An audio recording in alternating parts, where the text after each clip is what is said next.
દેડકા દેવની વાર્તા। એક ગામમાં ડોશી રહે, દુનિયામાં એનું કોઈ નહીં। રેંટિયો કાતે ને પેટ ભરે। પુરુષોત્તમ માસ આવતા ડોશી વલોપાત કરે કે પ્રભુએ એકાદ દીકરો દીધો હોત તો વહુ લાવત, ઘર વહુને સોંપીને નિરાંતથી પ્રભુ ભક્તિ કરત।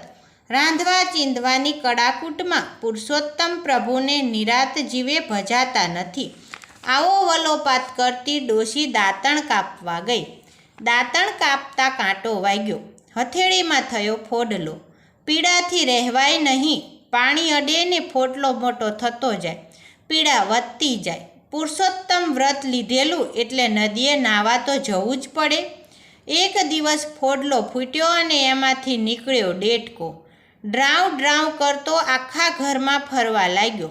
ડોશીને તો મજા પડી ગઈ, સુખ દુઃખની વાત સાંભળનારું મળી ગયું। ડોશી તો ડેટકાને રમાડે જમાડે અને જ્યાં જાય ત્યાં સાથે લઈ જાય। આખું ગામ એને ડેટકાવાળી ડોશી કહીને દાંત કાઢે, પણ ડોશીને તો એ ભલી ને એનો ડેટકો ભલો। પુરુષોત્તમ માસ પૂર્ણ થયો, પણ ડેટકો તો રોજ ડ્રાઉ ડ્રાઉ કરતો નદીએ પહોંચી જાય, ત્યાં ડેટકાનું ખોળિયું ઉતારીને અસલ સ્વરૂપ ધારણ કરે। સ્નાન કરીને પાછું ડેટકાનું ખોળિયું ધારણ કરી લે અને ઘેર આવે। એ ડેટકો સ્વયં પુરુષોત્તમ પ્રભુ હતા। એક દિવસ પરોઢિયે રાજાની કુંવરી ઊંઘ ઉડી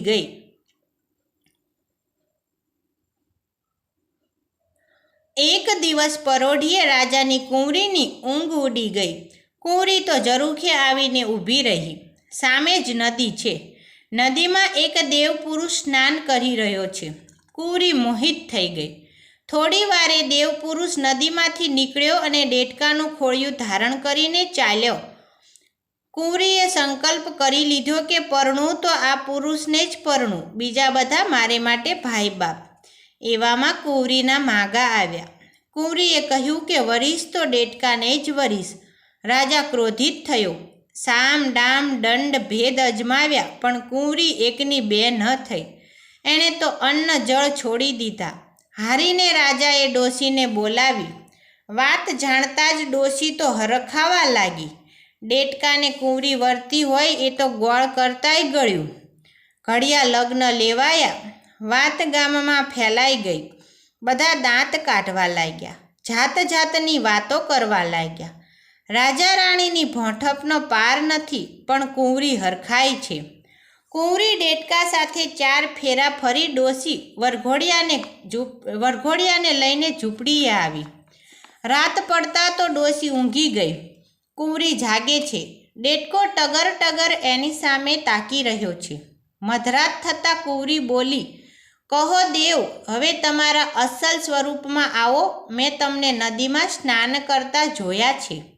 ત્યારે ડેટકો બોલ્યો કે તારા પિતા મહાયજ્ઞ કરી સહસ્ત્ર ગાયોનું દાન કરે તો હું અસલ રૂપમાં આવું। કુંવરી તરત જ મહેલે ગઈ, પિતાને વાત કરી। રાજાએ બીજા જ દિવસે મહાયજ્ઞ કરી ગાયોના દાન દીધા। શ્રીફળ હોમાતા જ પ્રભુ અસલ રૂપમાં આવી ગયા। આકાશમાંથી પુષ્પ વૃષ્ટિ થઈ।